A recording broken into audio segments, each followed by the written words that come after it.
We're at a momentous development in the last 2 years. We fought during these 2 years to achieve our war aims. And a central one of these war aims is to return the hostages, all of the hostages, the living and the dead. And we're about to achieve that goal.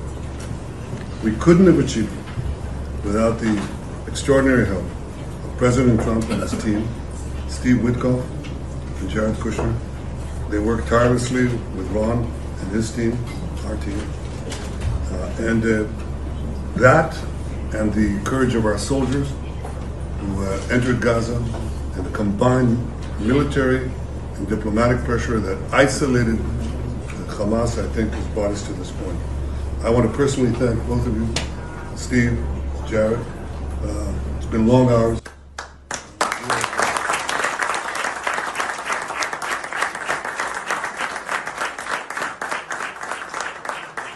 You've worked around the clock, but not only worked, I think you put in your brains and your hearts.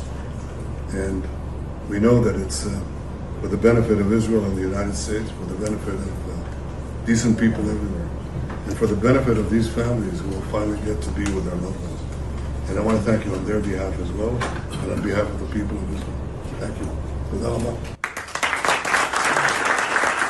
Obviously, bringing the hostages home it's been a priority for President Trump for a very, very long time, and we've all worked very tirelessly to do that. But I really want to say that this all would not have been possible without the bravery of the IDF and the soldiers, what they've accomplished not just in Gaza, but also what they've done in the theater over the last couple of years to eliminate Hezbollah in the north and really degrade them. What you were able to do in Iran, it really helped set a big tone.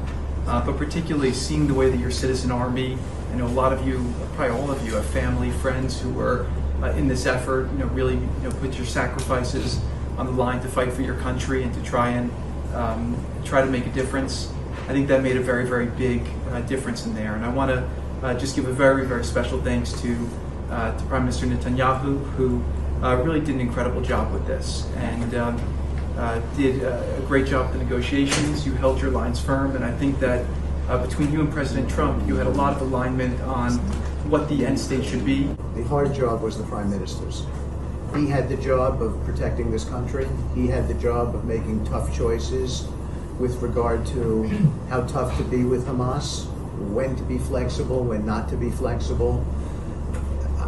I think to myself all the time, I lost sleep over it. What would I have done in some of those circumstances?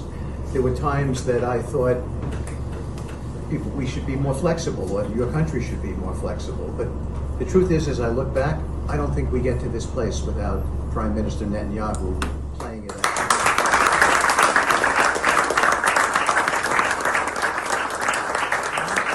And I'm not just saying that. They're not just words. The president believes that. My president believes it. He believes that Prime Minister Netanyahu made some very, very difficult calls, and lesser people would not have made those calls. And here we are today because Hamas had to, they had to do this deal. The pressure was on them, they were backed up, and you've got the bigger army, you were making inroads, and that's what led to this deal.